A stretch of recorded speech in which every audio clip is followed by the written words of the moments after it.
Ada, kalau nggak salah katanya ada kejadian mistis di situ.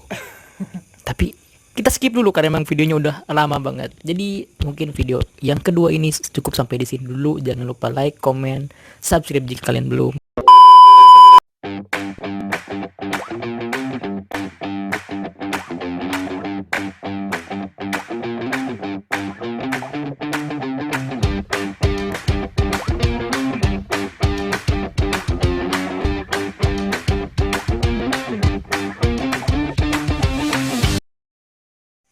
Yo, kembali lagi bersama channel Eja Pura 08. Nah, ini sini akan melanjutkan yang tadi. Tadi kan ada cerita-cerita sedikit mistis lah gitu ya. Iya, Pas di mana itu? Pas di pas di sekolah ya. iya, Itu di sekolah. boleh diceritakan apa kejadian itu? Ya waktu itu waktu itu kita lagi persiapan buat tidur sih. Lagi tidur tiba-tiba ada melihat bayangan cuma sekilas sih kalau saya. Kalau putih gitu, sekilas doang kalau saya. Jadi sekelas, cuma teman saya satunya si Rasa itu katanya emang benar-benar melihat sampai dia akhirnya pengen pulang sama saya. Ya dia pulang. Pengen pulang sampai dianterin sama Mamang. Mamang itu guru, sebenarnya guru, tapi nggak mau dipanggil bapak, jadi dipanggil Mamang. Ya nggak tahu kita. Jadi katanya kalau saya pun nggak ngeliat sebenarnya. Pas lagi udah kumpul-kumpul, tiba-tiba ada yang "Tek," gitu. Apa tuh? Ya Kalau menurut kelihatannya apa menurut Pebit?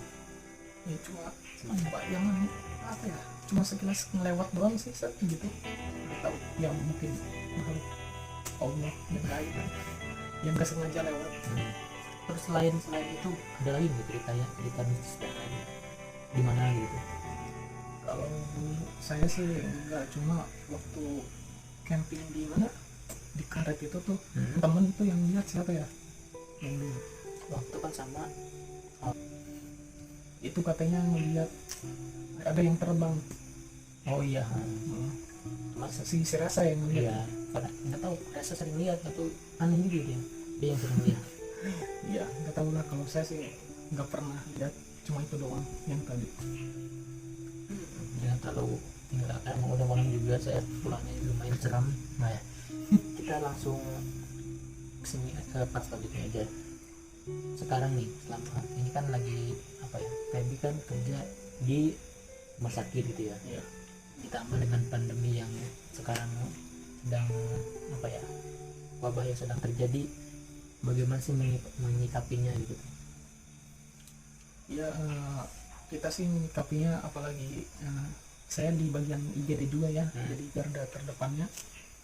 Karena pasien datang dari IGD kan kita belum tahu dia penyakitnya apa-apa aja, diagnosanya apa-apa aja.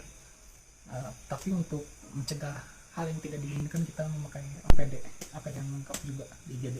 Jadi untuk menjaga-jaga lah gitu kan, kita nggak tahu juga pasien yang masuk ke IGD itu sebenarnya pasien batuk doang, bersin doang, atau bisul doang, kan nggak tahu gitu. Jadi harus tetap safety first ya. Iya. Nah, boleh tahu nggak, maksudnya Feby tahu nggak kalau misalkan virus corona itu seberapa berbahayanya sih gitu menurut Feby? Ya sebetulnya yang namanya COVID-19 ini kan dia dari virus ya. Virus ini ya sebetulnya penyakit ini hampir sama dengan bronchopneumonia atau penyakit paru sih, cuma yang sebetulnya yang bahaya itu penyebarannya. Dibandingkan dengan penyakitnya nggak bisa aja dia sembuh itu, cuma penyebarannya itu tuh dia yang berbahayanya gitu tuh. Tapi beneran nggak sih katanya kalau virus corona itu katanya bisa bertahan selama 24 jam, kalau misalnya nih yang kena terus megang suatu, terus kita juga megang, bakal ketularan, itu bener nggak sih? Kalau sepengetahuan saya emang ya, kita misalkan habis batuk tuh yang kesini saya batuk Terus megang kemudian saya megang apa namanya benda apa gitu ya? benda tersebut. Nah benda tersebut dipegang lagi sama orang lain, terus dia basuh-basuh muka segala apa, kehisap, ya itu sepengetahuan saya bisa jadi sih itu tertular. Tapi ada pengetahuan lebih nggak sih sebenarnya virus corona itu apakah emang benar dari penyebabnya itu dari apa yang di Wuhan itu, dari pasar yang boleh dibilang jorok gitu, apakah benar kira-kira? Ya kalau menurut saya kurang tahu juga ya. Soalnya waktu itu ada yang bilang juga ya karena dari si kelelawar itu kan. Cuma ada yang bilang juga katanya itu penyakit buatan untuk bukan musnah masal. pemusnah massal yang ada di Cina itu, entahlah bla bla. Sarannya nggak buat teman-teman gitu dari PB sendiri selama corona ini?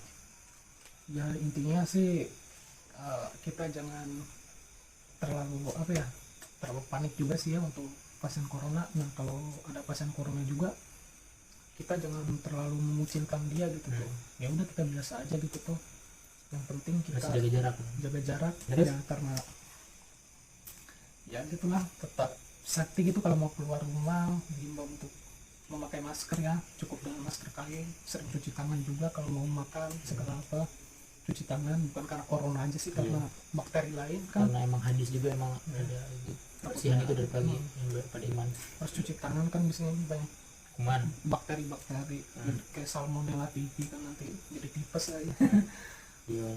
Dan satu lagi katanya jangan panik, don't panic. Karena emang apa ya, virus itu bisa, bener ya, kalau virus itu bisa apa ya, daya imun kita itu bisa menangkal virus kalau emang imun kita itu baik ya. Ya kalau imun kita kuat.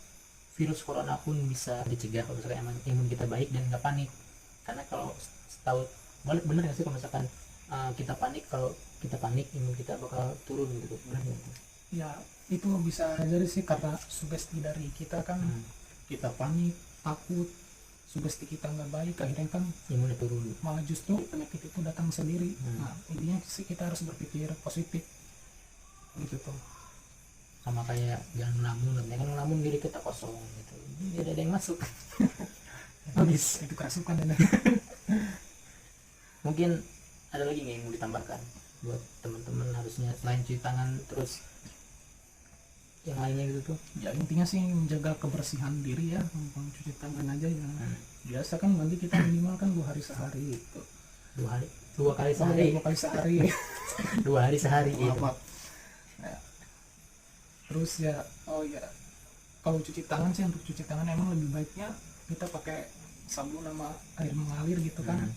Nggak harus hand sanitizer. Kalau hand sanitizer kan untuk buat di jalan aja gitu. Kalau misalkan ada di rumah nggak usah dipakai lah hand sanitizer, buat apa? Lebih baik kan pakai air mengalir sama sabun. Terus pakai masker juga kalau misalkan mau keluar ya. Betul? Iya, betul. Oh iya. Ya, cuci tangannya juga ada langkah-langkahnya juga sih. Gimana langkahnya? Ada 6 langkah. Bisa diperagakan mungkin? Ya contohnya pakai sabun ya. Set sabun di sini. Caranya kita gosok-gosok seperti ini. Ini 1, kemudian 2 seperti ini dengan tangan. Tuh 2 3 4 5. Satu lagi tuh 2 3 4 5. Kemudian seperti ini tuh 2 3 4 5. Seperti ini tuh 2 3 4 5. Tuh 2 3 4 5. Tuh 2 3 4 5. Tuh 2 3 4 5. Tuh 2 3 4 5. Seperti ini. Udah. Kemudian kita cuci lagi mengulang gerakan yang tadi. Bisa selesai dong kalau diulang-ulang terus. Maksudnya ke air mengalir, tadi kan sabun. Ya. Mantap sekali. Jadi itulah teman-teman, berbincang-bincang dengan teman saya Febri. Jadi kurang lebihnya mohon maaf apabila ada kata-kata yang sedikit menyinggung atau ada yang kata-kata yang salah, mohon dimaafkan. Jadi itulah video terakhir dari saya dan Tapi di Kurniawan. Jangan lupa like, komen, dan subscribe. Mantap. Assalamualaikum warahmatullahi wabarakatuh.